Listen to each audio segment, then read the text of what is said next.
আপনার সাপোর্ট হচ্ছে আপনার কোরআন, আপনার ইসলাম, আপনার ঈমান। এই হেদায়েত যদি হৃদয়ে ধারণ করতে চান, এই দুইটা আমল বাদ দিবেন না। আপনি লিখে নেন, মোবাইল বের করে কাগজ কলম নাই, নোটের মধ্যে লিখে রাখেন আজকের ডেট তারিখ সহ।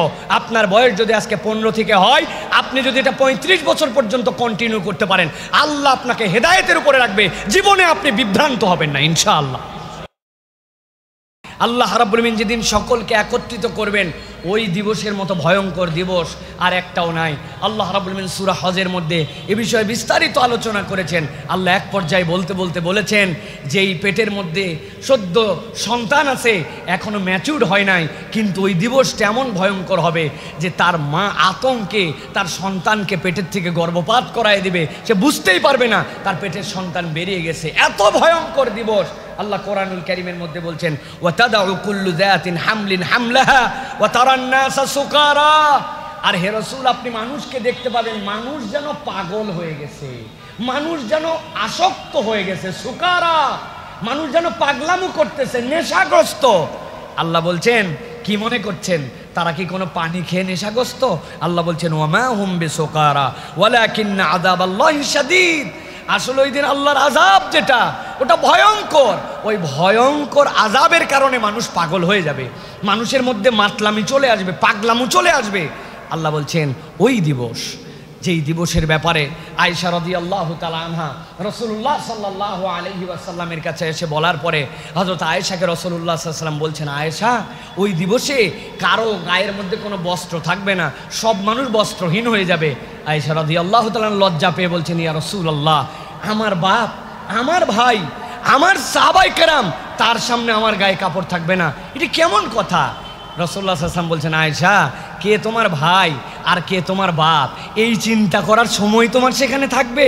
মানুষের অবস্থা হবে এমন যে মানুষ এই চিন্তাই করতে পারবে না, এমন কঠিন এক হাসরের ময়দান। প্রিয় ভাইরা, বর্ণনা দিলে কোরআনুল কারীমের মধ্যে 83টা আয়াতে কারিমা আছে, যে আয়াতে কারিমা স্পেসিফিক কেবল হাসরের ময়দানের ভয়াবহতার কথা উল্লেখ করেছে। আল্লাহ রাব্বুল আলামিন আলাদা আলাদা আলাদা বান্দাদেরকে বারবার বুঝাইছেন কঠিন দিবস, কঠিন দিবস, সবচেয়ে বড় কঠিন দিবস। এই সেন্সে আল্লাহ রাব্বুল আলামিন ওই দিন যাওয়ার পরে বান্দাদের কাছে হিসাব চাবেন, আমলনামা বান্দাদের কাছে দিতে বলবেন। আর ওই দিন সবচেয়ে বড় কঠিন অবস্থা হবে তাদের জন্য, যেই মানুষদেরকে আল্লাহ রাব্বুল আলামিন একবার বলবেন তোমরা তোমাদের হিসাব দাও।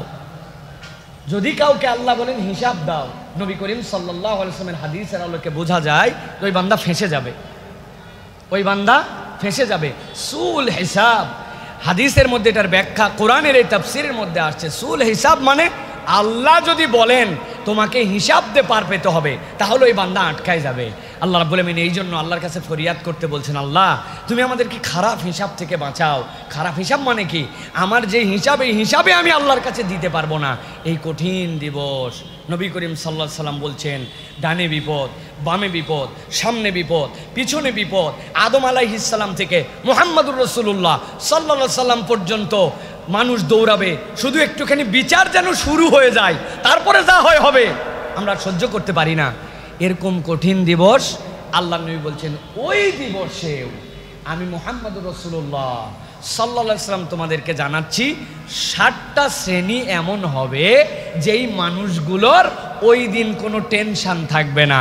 আল্লাহ রাব্বুল আলামিন তাদেরকে এমনভাবে আল্লাহ রাব্বুল আলামিনের কাছে রাখবেন যে ওই মানুষগুলো মৃদু কণ্ঠে, হাসিস আরবিতে বলা হয়, একজন আরেকজনের সাথে কানে কানে যে কথা বলো, হাসিস, একটু ফিস ফিস করে, ভাই কেমন আছেন, ভালো আছেন, অবস্থা কি আপনার, আমার অবস্থা ভালো, এই যে মানুষ কেবল একজন আরেকজনের শুনতে পাচ্ছে। আল্লাহ বলছেন তাদেরকে আল্লাহ এত ভিআইপি মর্যাদায় রাখবেন যে পুরা কিয়ামতের ময়দান বিপর্যস্ত, কিন্তু এই মানুষগুলো একটা মৃদু ফিসফিসানি কণ্ঠও শুনতে পাবে না। আল্লাহ তাদেরকে আলাদা একটা পরিবেশে রেখে আল্লাহ জান্নাতে ঢুকায় দিবেন।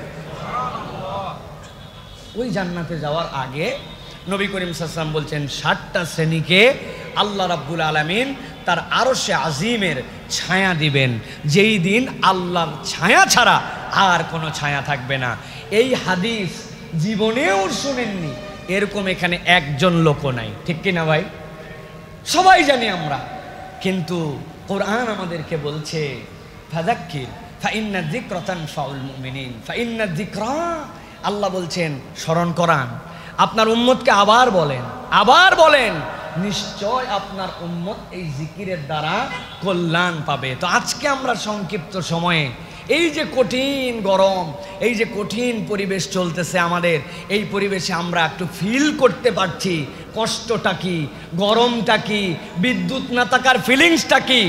ওই জন্য আমি মনে করছি ছায়ার দামটা আজকে একটু হৃদয় অনুভব করা যায়। এই যে মসজিদে আপনারা বসে আছেন, ফ্যান নাই, কষ্ট হচ্ছে আপনাদের, এসি বন্ধ, কিন্তু বলেন তো ভাই, এই মসজিদে বসাটায় আমাদের এই মিরপুর গাবতলীর রাস্তার মধ্যে যদি এখন এই জায়নামাজ দিয়ে বসা লাগতো, তাহলে কি আমাদের জন্য এখান থেকে কতটুকু ভয়াবহ কঠিন হতো? কঠিন হতো কিনা ভাই? বুঝে থাকলে বলেন কঠিন হতো কিনা? তাহলে আমরা গরমে আছি, কষ্টে আছি একটু, কিন্তু রাস্তার মধ্যে উন্মুক্ত খোলা রোদ মাথার উপরে পড়ার থেকে এই ছাদের ছায়াটা আমাদের জন্য তৃপ্তিদায়ক, ঠিক কিনা? ঠিক বুঝেন, কিয়ামতের ময়দান বিপদ। আল্লাহ রাব্বুল আমিন বলছেন ওই দিন আল্লাহর ছায়া ছাড়া কিচ্ছু থাকবে না, আর 7 শ্রেণীর লোককে আল্লাহ নিজ দায়িত্বে ছায়া দান করবেন। নবীজি সাল্লাল্লাহু আলাইহি সাল্লাম বলছেন, দুনিয়ার মানুষ ভালো করে জানো, সাবাতুন ইযুল্লিহুমুল্লাহু ফি যিল্লি ইয়াউমা লা যিল্লা ইল্লা যিল্লু।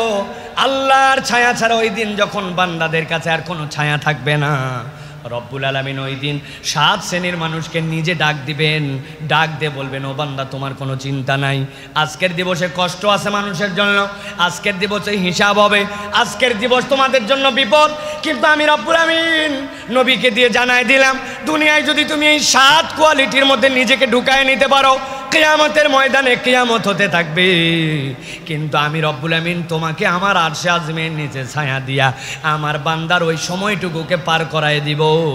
এরপরে বান্দাকে আমি রব্বুল আলামিন একটা নিয়ামত দিব, নূরুহুম ইয়াসআ বাইনা আইদিহিম ওয়া বিআইমানিহিম। আমার বান্দার সামনে থেকে আর ডান থেকে একটা আলো দিব, আর ফেরেশতাদেরকে ঘোষণা দিতে বলবো, বুশরাকুমুল ইয়াউমা জান্নাত। আমার বান্দাদেরকে জান্নাতের ঘোষণা দিয়ে দাও, যেই না তারা আরশে আযমের ছায়া থেকে হিসাব ক্লোজ করে এরপরে যখন ডানে আর সামনে আলো পেয়ে যাবে, আল্লাহর ওই বান্দাগুলা বিদ্যুৎ বেগে আল্লাহর জান্নাতের দরজার সামনে এসে হাজির হয়ে যাবে। জান্নাতের দরজার সামনে কেবল হাজির হবে না, নবীজি সাল্লাল্লাহু আলাইহি সাল্লাম বলছেন জান্নাতের দরজা খোলা হবে মুহাম্মাদুর রাসূলুল্লাহ সাল্লাল্লাহু আলাইহি সাল্লামকে দিয়ে। সুবহানাল্লাহ। নবীজি আসার পরে যখন ডাক দিবেন, রাসূলুল্লাহ সাল্লাল্লাহু আলাইহি সাল্লামকে জিজ্ঞাসা করা হবে, মানান্তা, আপনি কে? এইটা নবীজি সাল্লাল্লাহু আলাইহি সাল্লামের জন্য সম্মান। যেই না রাসূলুল্লাহ সাল্লাল্লাহু আলাইহি সাল্লাম নিজের পরিচয় দিয়ে দিবেন, ফেরেশতারা সাথে সাথে বলবে, এরকমই তো হওয়ার কথা ছিল, আল্লাহর পক্ষ থেকে নির্দেশ ছিল মুহাম্মদ সাল্লাল্লাহু আলাইহি সাল্লাম ছাড়া যেন জান্নাতের দরজা খোলা না হয়।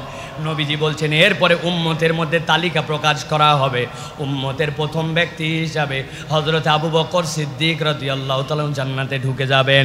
এরপরে যখন ধারাবাহিকভাবে উম্মত আসবে, উম্মত আসার পরে জান্নাতের দরজার সামনে দাঁড়ায়, জান্নাতে শুধু সরসর করে ঢুকে যাবে না, জান্নাতের দরজার সামনে দাঁড়ানোর পরে উম্মত জিজ্ঞাসা করবে, ও জান্নাতীরা, আজকে তোমরা যারা জান্নাতে আমাদেরকে সুবাসিস জানাচ্ছ, ওয়েলকাম জানাচ্ছ, আমরা আগে জিজ্ঞাসা করতে যাই, তুমি যে তোমার জান্নাত আমাকে নিতে চাও, তোমার জান্নাতে কি কি নিয়ামত আছে আমাকে আগে জানাও। এবার ফেরেশতারা বলতে শুরু করবে, ও জান্নাতি, আমার জান্নাতের বাড়িটা এরকম, আমার জান্নাতের গাছগুলা এরকম, আমার জান্নাতের নহর এরকম। জান্নাতির সাথে সাথে বলবে, আমার যে ডিজায়ার, আমার যে এক্সপেকটেশন, তার সাথে তোমার জান্নাতের হিসাব মিলে নাই, তোমার জান্নাতে আমি যাব না। এরকম করে ঘুরতে ঘুরতে এক জান্নাতের সামনে আসবে। এরপরে জান্নাতের ফেরেশতা যখন তাকে সব নিয়ামতের বিবরণ জানাবে, সাথে সাথে সে বলবে, হ্যাঁ মিলে গেছে, আমার নবী তো দুনিয়ায় থাকতে আমাকে নির্দেশ দিয়েছিলেন, যদি তুমি জান্নাত চাও ফাসআলিল জান্নাতাল ফিরদাউস, আল্লাহর কাছে জান্নাতুল ফিরদাউস চাও। আজকে আমার সামনে আলো, ডানে আলো, আল্লাহ আমার হিসাব সহজ করে দিয়ে জান্নাতের ঘোষণা দিয়েছেন। আমি তো যেমন তেমন জান্নাতে ঢুকতে পারি না, আমি আল্লাহর কাছে যে জান্নাতের কামনা করেছি তোমার বর্ণনার সাথে মিলে গেছে। এরপরে বান্দা জান্নাতুল ফিরদাউসে প্রবেশ করে ফেলবে। আল্লাহ রাব্বুল আমিন বলছেন, হে রাসূল, আপনি জানায় রাখেন, ওই যে জান্নাতে ঢোকা আর এই হিসাব, এর মধ্যে পিরিয়ডের যেই কষ্টটুকু, এই কষ্ট থেকে আপনার উম্মত যদি বাঁচতে চায়, তাহলে যেন আপনার দেওয়া নির্দেশ অনুযায়ী 60টা তালিকা যেইটা দিলাম এই তালিকার মধ্যে নিজের নাম ঢুকায়া নেয়। নবীজি বলছেন 1 নম্বর, আল্লাহ রাব্বুল আমিন জানিয়েছেন হাসরের ময়দানে আল্লাহর নিশ্চিত ছায়া পাবে সে যার একটা কোয়ালিটি থাকবে ইমামুন আদেল। দুনিয়ার বুকে ন্যায় পরায়ণ একজন ইমাম, দুনিয়ার বুকে ন্যায় পরায়ণ জাজ, দুনিয়ার বুকে যার কাছে বিচারের ফয়সালা আসে, যার হাতের মধ্যে জাজমেন্ট করার জন্য দায়িত্ব আসে, এমন সময় সে 2 নম্বর করে না। এমন ইমাম যে আদালতপূর্ণ, তার ভারসাম্যপূর্ণ, তার সাধ্য অনুযায়ী বিচার করে। এইটার উপরের ব্যাখ্যা আছে, নিচের ব্যাখ্যা আছে। ইমামুন আদেল এর সবচেয়ে বড় ব্যাখ্যা হচ্ছে রাষ্ট্রের যিনি দায়িত্বশীল থাকবেন, রাষ্ট্রের যিনি দায়িত্ব, যার উপর আল্লাহ রাব্বুল আমিন এই রাষ্ট্রের দায়িত্ব ন্যস্ত করেছেন, তাকে আদালতের পরাকাষ্ঠায় উত্তীর্ণ হতে হবে, ইমামুন আদেল হতে হবে। দ্বিতীয় ব্যাখ্যা, যে যার জায়গা থেকে আদালত করার জন্য যখন আল্লাহ রাব্বুল আলামিন তাকে ফাইসালা করার মতো জায়গায় দান করবেন, সেই জায়গা থেকে তাকে ন্যায়নিষ্ঠ হতে হবে। আপনি যেই জায়গায় আপনার আদালত, সেই জায়গায় আপনাকে প্রতিষ্ঠিত করতে হবে। আমি সমালোচনা করি যে জজ কোর্ট, হাইকোর্ট, সুপ্রিম কোর্ট এগুলাতে 2 নম্বর হয়, বিচারের নামে তামাশা হয়, মিথ্যা মামলা হয়, মিথ্যা সাক্ষী হয়, এইগুলার আমরা সমালোচনা করি। তারা আল্লাহর কাছে হিসাব তাদেরকেও দিতে হবে। কিন্তু যে সমালোচনা করে ওই সমালোচকও অনেক সময় নিজে ইমামুন আদেল হতে পারে নাই। বলে হুজুর আমি তো ইমামই না, আদেল হব কেমন করে? আপনার আব্বা মারা গেছিল, যাওয়ার সময় আপনার জমি জমাগুলা বলে দিয়ে গিয়েছিল যে বাবা মিরাসনামা বন্টন করে যেতে পারলাম না, তুমি তোমার ভাই বোনের মধ্যে ইনসাফ মতো বন্টন করে দিও। উনি এমন ইনসাফ করছে, 50 বছর বাপ মরা পার হয়েছে, আজ পর্যন্ত বোন জমি ঠিক মতো বুঝে পায় নাই। এরকম ইনসাফ করা লোক আমাদের মহল্লায় আছে না ভাই? বাংলাদেশে আছে তো ভাই না? হজের পরে হজ করে ফেলছে, বিরাট বড় তিনি ইনসাফকারী। সরকারের জমির উপরে সানসেট ঠেলে বের করে দিছে, বাউন্ডারি ওয়াল ঠেলে বের করে দিছে, মসজিদের আবার আজীবন দাতা সদস্য আছে না ভাই? কি ইনসাফ উনি করছে আপনি জানেন না প্রিয় ভাইরা। ইমামুন আদেল, ইমামুন আদেল মানে কেবল ওই রাষ্ট্রপতি আর কেবলমাত্র বিচারপতি নয়, তারা সর্বোচ্চ লেভেলের। কিন্তু আল্লাহ আপনাকে যেই জায়গাতে বিচার করার মতো জায়গা দিয়েছে, ওই জায়গাতেও আপনাকে আদালত করতে হবে প্রিয় ভাইরা। অতএব যে যার জায়গা থেকে, রাসূলুল্লাহ সাল্লাল্লাহু আলাইহি ওয়াসাল্লামের কাছে একজন সাহাবী আসছে, এসে বলছে ইয়া রাসূলুল্লাহ, আমার এই ছেলেটাকে আমি খুব পছন্দ করি, আমার ছেলের জন্য আমি একটা খাদেম রেখে দিছি। নবীজি বলেন এদিকে আসো, তোমার ছেলে মেয়ে কয়জন? বলে ইয়া রাসূলুল্লাহ আলো ছেলে আছে। বলে তুমি কি তোমার সব ছেলের জন্য খাদেম রাখছো? বলে না ইয়া রাসূলুল্লাহ। বলে হয় সকল ছেলের জন্য খাদেম রাখো, না হলে এই ছেলের যে খাদেম এটাকে সরাই দাও, নচেত তুমি তোমার সন্তান হওয়ার পরেও, তোমার টাকায় খাদেম রাখার পরেও তুমি তোমার সন্তানদের মধ্যে আদালত কায়েম করতে পারো নাই। সুবহানাল্লাহ। কি বিচার, কে ন্যায়নিষ্ঠতা! রাসূলুল্লাহ সাল্লাল্লাহু আলাইহি ওয়াসাল্লাম এটা আমাদেরকে শিখিয়েছেন। অতএব আমার যে জায়গাতে আদালত কায়েম করার মতো একটু প্লেস থাকবে, একটু পরিবেশ থাকবে, আপনাকে মনে রাখতে হবে আমাকে ইনসাফ কায়েম করতে হবে, 2 নম্বর করার কোনো সুযোগ নাই। এটা যদি করি, আল্লাহ রাসূল সাল্লাল্লাহু আলাইহি ওয়াসাল্লাম বলছেন হাসরের ময়দানে তোমার টেনশন করতে হবে না, আল্লাহর ফেরেশতা তোমার হাত ধরে নিয়ে এসে আল্লাহর আরশে আজিমের ছায়ার নিচে তোমাকে বসায় দিবে। সুবহানাল্লাহ। অতএব প্রিয় ভাইয়েরা, এই যে আদালত করার মানসিকতা, ইনসাফ করার মানসিকতা, এটা হৃদয়ের মধ্যে ধারণ করে নিতে হবে প্রিয় ভাই। নিজেদের আত্মসমালোচনা করতে হবে, আমার কোন জায়গায় গ্যাপ আছে, আমি আসলে 2 নম্বর এরকম কিছু করে ফেলছি কিনা।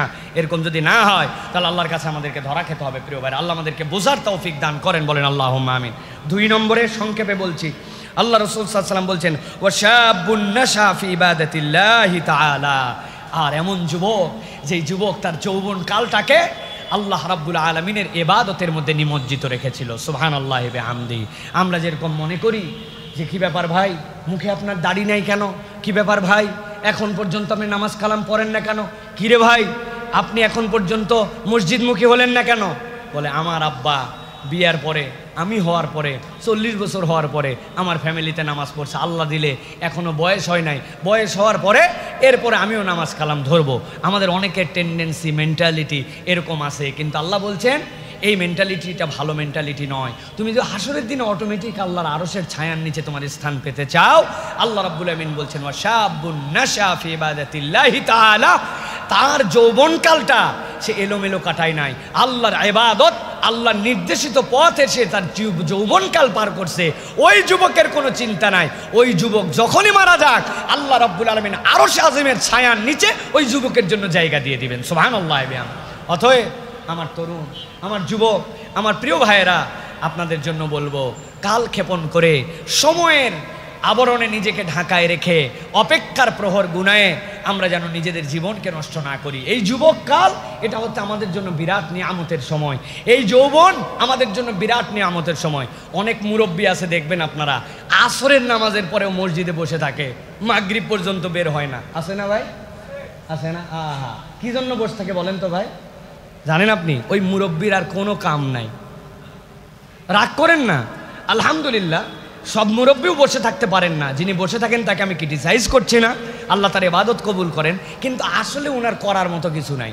আর আসরের পরে আমার কাছে করার মতো যত কিছু আছে ওই মুরব্বী কেমনে করবে? কিন্তু আল্লাহর বান্দা ওই সময় দিয়েছে আল্লাহর জন্য, সে আল্লাহর জন্য তার সময়কে, ডেডিকেটেড সময়কে আল্লাহর জন্য সে ওয়াকফ করে দিছে। মুরব্বী একটা বাড়ির থেকে এখন মসজিদে থাকায় তার কাছে ভালো লাগে, এই জন্য রমজান মাসে শেষে এতেকাফ করে। আরেকটা ইয়াং রমজানের শেষ দিনে তার বাজার আছে, সদাই আছে, তার চুল কাটা আছে, তার আধুনিক পোশাক কেনা আছে, ঈদ মার্কেটিং আছে, সবগুলাকে বাদ দিয়া ওই যুবক আল্লাহর জন্য ডেডিকেটেড হয়ে ওই যুবক মসজিদের মধ্যে এসে রমাদান মাসে আল্লাহর জন্য ইতিকাফ পালন করছে। এটা এত সোজা কাজ নয়। আল্লাহর নবী বলছেন এটা এমন কাজ যেই কাজের বিনিময়টাও সোজা নয়। যেই যুবক আল্লাহর জন্য তার যৌবনের ইবাদতে ব্যয় করছে, আল্লাহ আরশে আজিমের নিচে তার জন্য একটা ছায়ার স্থান সংরক্ষণ করবেন। সুবহানাল্লাহ। এই জন্য আমার প্রিয় তরুণ, আমার প্রিয় যুবক, ইবাদতের যেইগুলা ফরজ এইগুলো কখনো ছাড়বেন না। দুইটা ইবাদত তরুণদের জন্য গুরুত্বপূর্ণ, দুইটা, মাত্র দুইটা। এক নম্বর সালাত, আর দুই নম্বর বাপ মায়ের কথা শোনা। বাকি ইবাদত সবগুলো আপনার জন্য, আর ইবাদতই নাই তো আপনার জন্য। আর হিসাব মিলাই দেখেন, আপনি এখনো এমন পরিমাণ কামাই করেন নাই যে আপনার জাকাতের হিসাব বের করতে হবে। আপনি এখন পর্যন্ত এমন পরিমাণ এঙ্গেজমেন্ট আপনার অন্য জায়গায় হয় নাই যে যেইগুলোতে আপনার অধীনস্থদের বাস বিচারে এই সের মধ্যে যেতে হবে। আপনার ইবাদতই দুইটা, আজান হয়েছে, মসজিদের সাথে আপনার সম্পর্ক, আপনি নামাজ ছাড়েন না। আর দুই নম্বর ওয়াকাদা রাব্বুকা আল্লা তা'বুদু ইল্লা ইয়্যা ওয়া বিল ওয়ালিদাইনি ইহসানা, বাপ মায়ের কথা শুনে চলেন।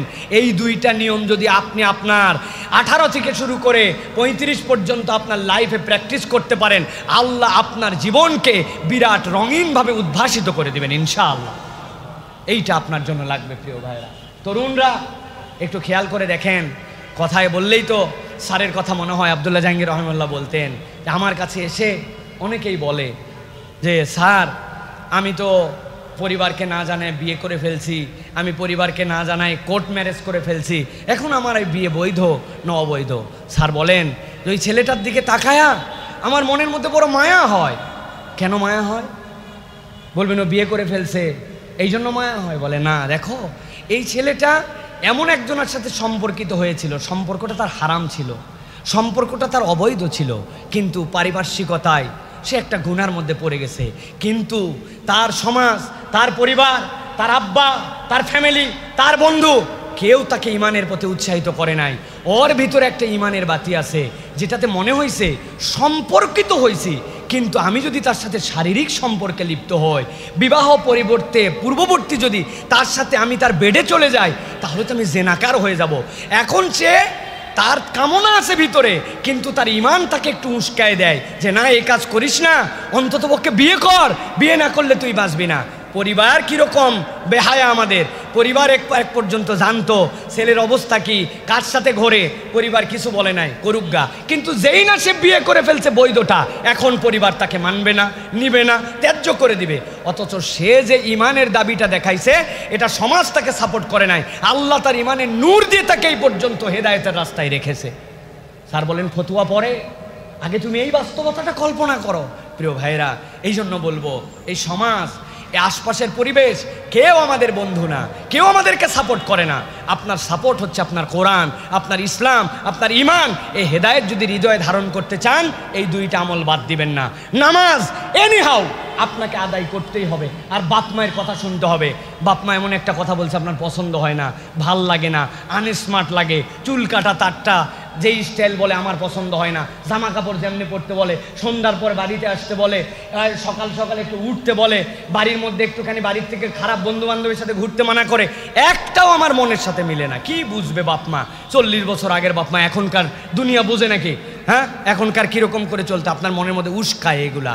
বাপ মায়ের সাথে বেয়াদবি করেন নাই, তাদের কথার উপরে কথা বলেন নাই, তাদের কথাটা মেনে নিছেন, আপনার নিজের চোখ দিয়ে পানি পড়ে গেছে অন্তত যে বাপ মা এটা কি বলে, এটা কথা কিনা। আপনি যদি মেনে সহ্য করে নিতে পারেন, আর যদি আপনি আল্লাহ রাব্বুল আমিনের সালাতকে কন্টিনিউ করতে পারেন, আপনি লিখে নেন, মোবাইল বের করে কাগজ কলম নাই, নোটের মধ্যে লিখে রাখেন আজকের ডেট তারিখ সহ। আপনার বয়স যদি আজকে 15 থেকে হয়, আপনি যদি এটা 35 বছর পর্যন্ত কন্টিনিউ করতে পারেন, আল্লাহ আপনাকে হেদায়েতের উপরে রাখবে, জীবনে আপনি বিভ্রান্ত হবেন না ইনশাআল্লাহ। এটা আল্লাহ রাব্বুল আমিনের দেওয়া নিয়ামত। অতএব আল্লাহ রাব্বুল আমিন বলছেন ওয়াশাবুন নাশা ফি ইবাদাতিল্লাহি তাআলা। 2 নম্বর, এমন যুবক যেই যুবক তার যৌবনটা আল্লাহর ইবাদতের মধ্যে পার করে দিছে। আল্লাহ রাব্বুল আলামিন ওই বান্দার জন্য কিয়ামতের ময়দানে, হাসরের দিনে আল্লাহ রাব্বুল আলামিন তার আরশে আজিমের ছায়ার নিচে তাকে জায়গা দিয়ে দিবেন। 3 নম্বরে আল্লাহ রাসূল সাল্লাল্লাহু আলাইহি ওয়াসাল্লাম বলছেন ওয়ারাজুলুন কলবুহু মুআল্লাকুম ফিল মাসাজিদ। আল্লাহ নবী বলছেন এমন একজন ব্যক্তি, যেই ব্যক্তিটা তার অন্তরটা তার শরীরের মধ্যে যদিও থাকে, কিন্তু ওই ব্যক্তির সাথে মসজিদের সম্পর্ক এমন, নামাজের সম্পর্ক এমন, এমন ভালো লাগার সম্পর্ক, ও নামাজ পড়ে বেরিয়ে যায় কিন্তু মসজিদে মুখী তার অন্তর থাকে, আবার কখন সালাতের ডাক আসবে। ব্যবসা করে, বাণিজ্য করে, দুনিয়াদারি করে, সব করে, কিন্তু অন্তরের মধ্যে তার মসজিদের সাথে একটা সম্পর্ক আছে। ফজরের আজানের আগে অ্যালার্ম দিয়ে রাখছে, কিন্তু তার আগে 3 বার ঘুমের মধ্যে তার ঘুম ভেঙে যায়। ওঠার পরে ঘড়ির দিকে তাকায় দেখে ফজরের ওয়াক্ত হলো কিনা, মিস হয়ে গেল কিনা। এই ভাবটা যে তার অন্তরের মধ্যে ঢুকে গেছে, মসজিদের সাথে তার সম্পর্ক। আল্লাহ নবী বলছেন যে মসজিদের সাথে তার দিল জুড়ায় দিবে আল্লাহ রাব্বুল আমিন হাসরের ময়দানে আরশে আজিমের নিচে তার জন্য ছায়ার ব্যবস্থা করে দিবে। মসজিদমুখী মানুষ, হৃদয়টা তার আল্লাহর ঘরের সাথে সম্পর্কিত। আল্লাহর ঘরে আসার অজুহাত খোঁজে না, আসার অজুহাত খোঁজে না। বান্দা সব সময় মসজিদে জামাতের সাথে সালাত আদায় করে। রাসূলুল্লাহ সাল্লাল্লাহু আলাইহি ওয়াসাল্লাম বলছেন এইটা আল্লাহর আরশে আজিমের ছায়াপ্রাপ্ত দলের মধ্যে অন্তর্ভুক্ত। 4 নম্বরে রাসূলুল্লাহ সাল্লাল্লাহু আলাইহি ওয়াসাল্লাম বলছেন ওয়ারাজুলানি তাহাব্বা ফিল্লাহি ইসতামা আলাইহি ওয়া তাফাররাকা আলাইহি। 2 জন ব্যক্তি, কঠিন বন্ধুত্ব, কঠিন মহব্বত, কিন্তু এই মহব্বত কি জন্য? আল্লাহর জন্য। ও আল্লাহকে ভালোবাসে, ও দিন ইসলামকে ভালোবাসে, ও আল্লাহ রসুলকে মহাব্বত করে, আমিও আল্লাহ রসুলকে মহাব্বত করি। তাহলে আমাদের বন্ধুত্ব হয়েছে এই জন্য যে সেও দিন ইসলাম পছন্দ করে, আমিও পছন্দ করি। 2 জন এক হয়েছে। দোস্ত একটু আয় তো, তোকে দেখলে ভাল লাগে, একটু কথা হয় না কতদিন। ওই ইমানদার, ওই ইমানদার, 2 জন এসে একত্রিত হয়েছে, আবার আলাদা হয়ে গেছে। দোস্ত আবার দেখা হবে, বিদায় নিলাম। কি জন্য? সে আমার একটা মুসলিম বন্ধু, সে আল্লাহ রসুলকে পছন্দ করে। আল্লাহর ভালোবাসায় 2 জন একত্রিত হয়, আবার 2 জন আলাদা হয়ে যায়।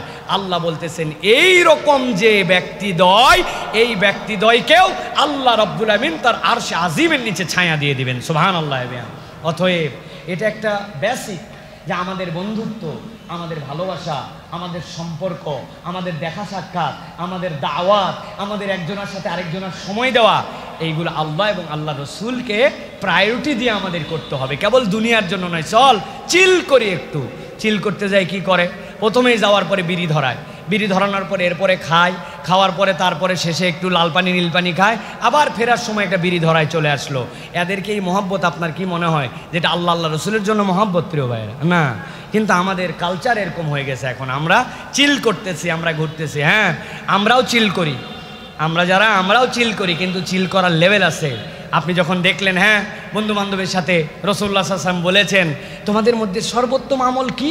রাসূলুল্লাহ সাল্লাল্লাহু আলাইহি ওয়াসাল্লাম বলছেন আফতালুল আমাল তোমাদের কাছে ইতআমুত তুআম, মানুষকে খাওয়ানো। আপনি চিন্তা করছেন বলছে চিল, কিন্তু আমি আমার বন্ধুদেরকে আজকে খাওয়াবো। নবীর এই সুন্নাত অনুযায়ী সবাই খাইছেন, ওয়াক্ত হয়ে গেছে নামাজের, খাওয়া অফ, চলো আগে নামাজটা আদায় করে আসি। এসে আবার বাকিটুকু খাইছে, খাওয়ার পরে একজন আরেকজনের সাথে সৌহার্দ্য বিনিময় হয়েছে, বলছে দোস্ত আজকে কিন্তু আমি খাওয়ালাম, আরেকদিন কিন্তু তোমারে খাওয়াই এই সোয়াব নিতে হবে। এটা দেখানোর কিছু নাই, এটা লৌকিকতার কিছু নয়, আপনি সোয়াবের নিয়তে খাওয়াই। এইটাও চিল, ওইটাও চিল। একটা চিল আপনার কাছে ফেরেশতারা লিখবে ইবাদত, আর একটা চিল আপনার কাছে ফেরেশতারা লিখবে এটা একটা ফাহেশা কাজ, ঠিক কি না? অতএব প্রিয় ভাইয়েরা, রাসূলুল্লাহ সাল্লাল্লাহু আলাইহি ওয়াসাল্লাম বলছেন ওয়ারাজুলানি তাহাব্বা ফিল্লাহি ইসতামা আলাইহি ওয়া তাফাররাকা আলাই। সম্পর্ক ছেদ করেছি, ওটাও আল্লাহর জন্য। ভালোবেসেছি, ওটাও আল্লাহ রাব্বুল আলামিনের জন্য। এটা 4 নম্বর গুরু। 5 নম্বরে এরপরে রাসূলুল্লাহ সাল্লাল্লাহু আলাইহি ওয়াসাল্লাম বলছেন, ওয়া রাজুলুন দাআতহু ইমরাতুন যাতু মানসিবিন ওয়া জামালিন ফাকালা ইন্নী আখাফুল্লাহ। এমন একটা প্রতারক মহিলা, যেই মহিলা তার সৌন্দর্য দিয়ে, তার আকর্ষণ দিয়ে তাকে খারাপের দিকে ডাকে, এবং সে তখন একটা কথাই তাকে বলে যে আমি তোমার সাথে নাই, ইন্নী আখাফুল্লাহ, আমি আল্লাহকে ভয় করি। তোমার সৌন্দর্য, তোমার শয়তানি, তোমার বান্দামি, এইগুলোর সাথে আমার কোনো সম্পর্ক নাই। এই হাদিসটা এখন বড় ব্যাখ্যার দাবি রাখে প্রিয় ভাইরা। মূলত এটা জেনার দিকে আকৃষ্ট করার জন্য নারীদের কথা বলা হয়েছে, কিন্তু আপনি বাস্তবতায় এখন ভেবে দেখেন, কোনো মহিলা সরাসরি আপনাকে এই কথা না বললেও আজকে আমাদের যে সংস্কৃতি, আমাদের যে কালচার, আমাদের নেট জগৎ, এইগুলার সব কিছু নারী কেন্দ্রিক ধোঁকা আর নারী কেন্দ্রিক যত বাজে কিছু, সব কিছু আপনাকে ডাকতেছে। একটা রিলস দেখছেন, দেখার পরে মনে হয়েছে যা আরেকটা দেখি, তো সেম জিনিস দেখার পরে মনে হয়েছে আচ্ছা যেই রিলস দেখলাম এটার তো একটা মাদার আছে, নিশ্চয়ই এই আইটেম আরও আছে, তখন তার মূল অ্যাকাউন্টে ক্লিক করে বাকি খারাপ জিনিসগুলো দেখে। এমনভাবে আমাদের ডানে বামে সামনে পিছনে এই নারী কেন্দ্রিক যে খারাপ ছড়ায় পড়ছে।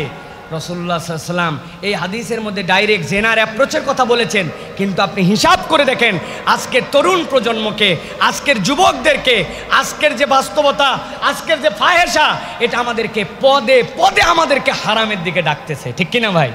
ঠিক কিনা? আমি কতবার আপনাদেরকে বলেছি, কতবার আপনাদেরকে বুঝিয়েছি, দারুস সালামের টাওয়ারের সামনে বিজ্ঞাপন দিছে, এই গরমে যদি আরাম পেতে চান তাহলে ঠান্ডা ঠান্ডা কুল কুল আপনাদের জন্য পাউডার এটা ব্যবহার করেন। এক মহিলা এরকম করে হাত উঁচু করে আছে, তার গায়ের মধ্যে অর্ধেক পোশাক নাই। আমি জিজ্ঞাসা করি, ভাই বলেন তো, এই যে গরমকাল, গরমকালে গরম কি খালি মহিলার লাগে না পুরুষের লাগে? কথা বলেন না কেন? বাহিরে রোদে টোদে পুড়ে মাটিতে বেশি কাজ বেশি কষ্ট পুরুষরা করে না নারীরা করে? তো এখন আপনি ঠান্ডা করলে, পাউডার লাগালে, ঘামাসি দূর করতে চাইলে একটা পুরুষের না ছবি ওখানে দেওয়ার কথা, আপনি খালি মহিলার ছবি দেন কেন?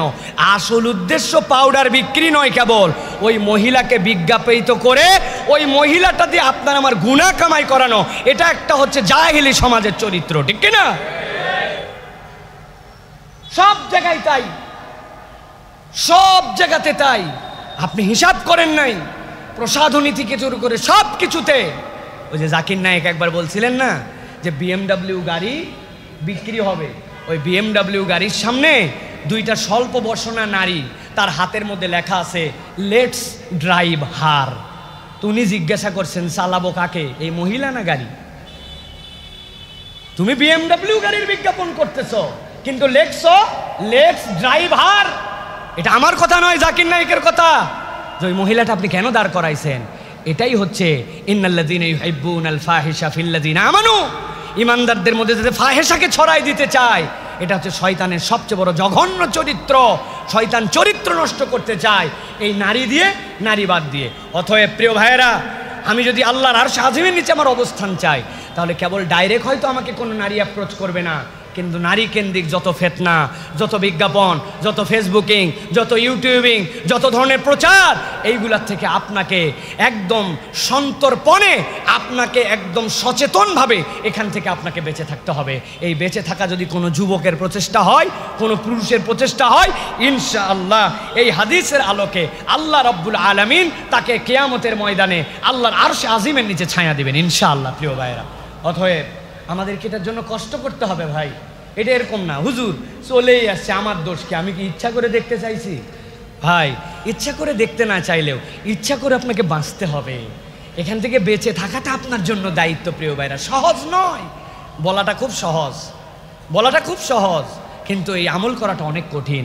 অতএব এই নারী এবং নারী কেন্দ্রিক ফিতনা, এখান থেকে আমাদেরকে বেঁচে থাকতে হবে। আল্লাহ আমাদেরকে বেঁচে থাকার মতো তৌফিক দান করুক, বলেন আল্লাহুম্মা আমিন।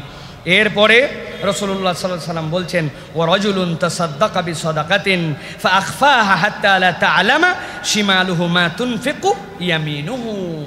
এমন একজন দানবীর, যেই দানবীর কেউ চাইলে দান করে কিন্তু সে তার দানটাকে গোপন রাখে। কেমন গোপন?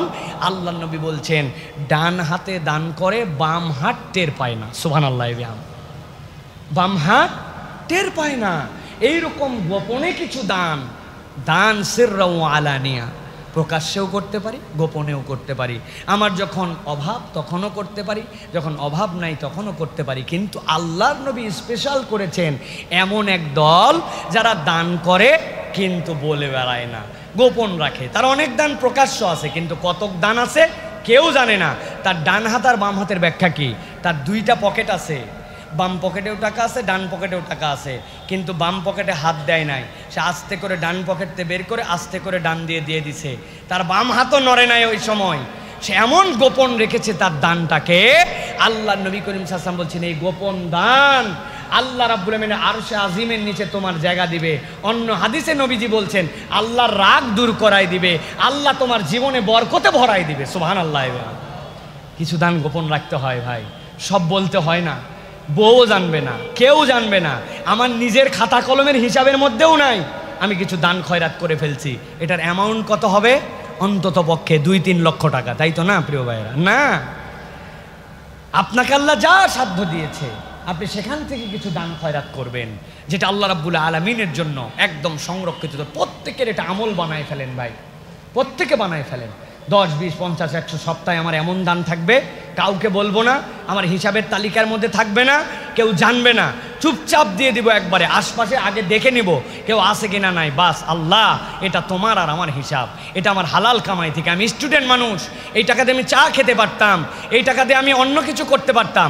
এই 10 টাকা আমার বাপ মা আমাকে দিছিল, আমার বাপ মাও জানে না বা আমার কাছে হিসাবও নেবে না এই টাকাটা আমি কোথায় ব্যয় করছি। যা চুপ করে এর মধ্যে আল্লাহর জন্য দিয়ে দিলাম, মসজিদে দিয়ে দিলাম, ভালো কাজে দিয়ে দিলাম, একটা অভাবগ্রস্ত চেয়েছিল তাকে দিয়ে দিলাম। আল্লাহ রাব্বুল আলামিন আপনার এই ছোট্ট আমল সবচেয়ে বেশি এটা সহজ কবুল হয়ে যেতে পারে। আল্লাহ আপনার এটার কারণে আরশে আজিমের নিচে ওই হাসরের দিনে জায়গা দিয়ে দিবেন। সুবহানাল্লাহ। আপনি বিবেচনা করেন সবচেয়ে সহজ এইটা, বাকিগুলোর তুলনায় এটা সবচেয়ে সহজ। কারণ আপনার যা সাধ্য আছে, আল্লাহ কেন পরিমাণ নির্ধারণ করেন নাই, আল্লাহ দিন কাল নির্ধারণ করেন নাই, যুবক কাল না দুর্বল কাল, বয়সকাল না এই কাল, গরিব না বড়লোক, আল্লাহ নির্ধারণ করেন নাই। এমন দান ডান হাত দিছে, বাম হাত জানে না, আল্লাহ রাব্বুল আমিন কবুল করে ওই দানের বিনিময়ে আপনাকে আরশে আজিমের নিচে দিবেন। সুবহানাল্লাহ। আল্লাহ রাব্বুল আমিন আমাদেরকে এটা তৌফিক দান করেন।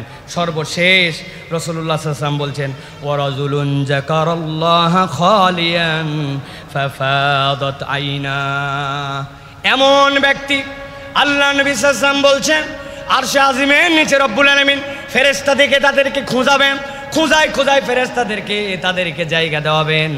এমন ব্যক্তি, যেই ব্যক্তি এমন সময় উঠেছিল যেই সময় দুনিয়া ঘুমাইছিল, ডানের লোক জানে না, স্ত্রী জানে না, পরিবার জানে না, একা একা আল্লাহর জন্য দাঁড়ায় গেছে। দাঁড়ানোর পরে হাসরের দিনের কথা চিন্তা করছে, নিজের আমল নামার দিকে তাকাইছে, নিজের গুনাহ খাতার কথা মনে করছে, আর সাথে সাথে মনে করছে আল্লাহ সামান্য একটু 40 ডিগ্রি তাপমাত্রা, এইটা সহ্য করতে পারি না। কয়েল ধরানোর জন্য ম্যাচ ধরাইছিলাম, ম্যাচ ডান হাতে আছে, কয়েলের দিকে খেয়াল চলে গেছে, কয়েলটা ধরে কি ধরে না, ধরে কি ধরে না, জ্বলতে জ্বলতে ম্যাচের কাঠিটা এসে 2 হাতের মধ্যে অল্প একটুখানি গরম লাগাই দিছে, হাতের এখানে ফোঁসা পড়ছে, এখানে ফোঁসা পড়ছে, ফেলে দেওয়ার সাথে সাথে কানের লতিতে হাত দিয়ে ঠান্ডা নেওয়ার চেষ্টা করছে। আল্লাহ সামান্য একটু আগুনের একটা ছোট্ট একটুখানি মিলি সেন্টিমিটার, এইটা আমার চামড়ার সাথে লাগলে আমার সহ্য হয় না, গরম আমার সহ্য হয় না। আয় রব্বুল আলামিন, ওই দিন যাওয়ার পরে আমি কেমনে তোমার সামনে দাঁড়াবো, কেমনে আমার বিচার ফায়সালা হলে জাহান্নামে যাব। আয় রব্বুল আলামিন, তুমি জাহান্নামের স্রষ্টা, তুমি জান্নাতের স্রষ্টা। বান্দা আল্লাহর জন্য ভয় করে এরকম করে দাঁড়ায় গেছে, আর চোখ দিয়ে দরদরায় পানি পড়ে, সিজদার মধ্যে যাওয়ার পরে মাথা উঠায় না, আল্লাহর কাছে বলে সুবহানা রাব্বিয়াল আলা, এই রব আমার 1000 গুনাহ থাকলেও আমার কপাল এখন মাটির সাথে লাগানো, আর মাটির সাথে লাগায় তোমারে আমি কি বলছি রব, সুবহানা রাব্বিয়াল আলা। তোমার বান্দার মাথা যখন একদম মাটিতে, একদম নিচে, তখন ঘোষণা দিয়েছে আমার রব সবচেয়ে উপরে। ওই বান্দার চোখ দিয়ে পানি পড়ে, আল্লাহ বলছেন ফাফাদাত আইনাহু, নবী বলছেন তার চোখ দিয়ে দরদরায় পানি পড়ে আল্লাহ রাব্বুল আলামিনের জন্য। যেই চোখ দিয়ে আল্লাহর ভয়ে পানি পড়ে, আল্লাহর জন্য কাঁদে, আল্লাহ বলছেন এই ব্যক্তিকে রব্বুল আলামিন হাসরের দিনে কষ্ট দিবেন না। আল্লাহর আরশে আজিমের নিচে এই ব্যক্তিকে ফেরেশতা খুঁজে নিয়ে এসে আরামের ব্যবস্থা করে দিবে। আমাদের অন্তরগুলা শুকায় গেছে প্রিয় ভাইরা, চোখ দিয়ে পানি আসে না। খেয়াল করে দেখেন, আমরা আর্টিফিশিয়াল দোয়া, এই দোয়াতে আমাদের অন্তর কাঁদে না। এই জন্য আল্লাহর জন্য একটু সময় বের করতে হবে, আল্লাহর জন্য একটু কাঁদাকাটি করার জন্য চেষ্টা করতে হবে, একটু নিজের জীবনের রিয়ালাইজেশন দাঁড় করাতে হবে, ভেবে ভেবে একটু মাঝে মাঝে এই জন্য একা একা ইবাদত করতে হয়, মাঝে মাঝে একটু গোপনে ইবাদত করতে হয়। তাছাড়া চোখের পানি আসে না আল্লাহর জন্য। আল্লাহ রাব্বুল আলামিনের কাছে একটু দাঁড়াতে হয়। মসজিদের এক কোনায় আমি চলে গেছি, মাদ্রাসার ছাত্র সকলের সাথে ইবাদত হয় না। টুপ করে উঠে পড়ছেন, কেউ জানে না, উঠে কোনার মধ্যে একটু গামছাটা ফেলে দিয়ে আল্লাহর কাছে 2টা রাকাতে দাঁড়ায় গেছে। আল্লাহ, আমি তোমার জন্য এলেম অন্বেষণকারী, আমি তালেবে এলেম। রব্বুল আলামিন, তোমার জন্য আমার হৃদয়টাকে নরম করে দাও। হাসরের দিনে তোমার কাছে আমি কেমনে দাঁড়াবো? আমাকে তুমি একজন ভালো মানুষ হিসাবে কবুল করে নাও। আল্লাহ, আমাকে তুমি তোমার দ্বীনের বুঝটা আমার অন্তরের মধ্যে দিয়ে দাও। আল্লাহুম্মা নাওবির কলবি বিনূরি মারিফাতিকা আবাদানি। আল্লাহ, তুমি তোমার এলেমটা নূর, ওই এলেমটা আমার অন্তরের মধ্যে দিয়ে দাও। আল্লাহর জন্য একটু কাঁদেন। কেবলমাত্র পড়ালেখা করে, ভালো ওস্তাদের পিছনে পড়ে আর সব সময় খালি তাকরার করে আপনার এলেম হয় না। এলেমগুলি আল্লাহ রাব্বুল আলামিনের কাছে কেড়ে নিতে হয়, চেয়ে নিতে হয়। কেননা ইলমুন নূরুম মিনাল্লাহ, এই নূরটা আল্লাহর কাছ থেকে আসে, ওর জন্য অন্তরকে প্রস্তুত করতে হয়। আল্লাহ রাব্বুল আলামিনের রাসূল বলছেন, তুমি তোমার জন্য এটা করছো আর আল্লাহ তোমার জন্য আরশে আজিমের নিচে ছায়ার ব্যবস্থা করে দিবেন। সুবহানাল্লাহ।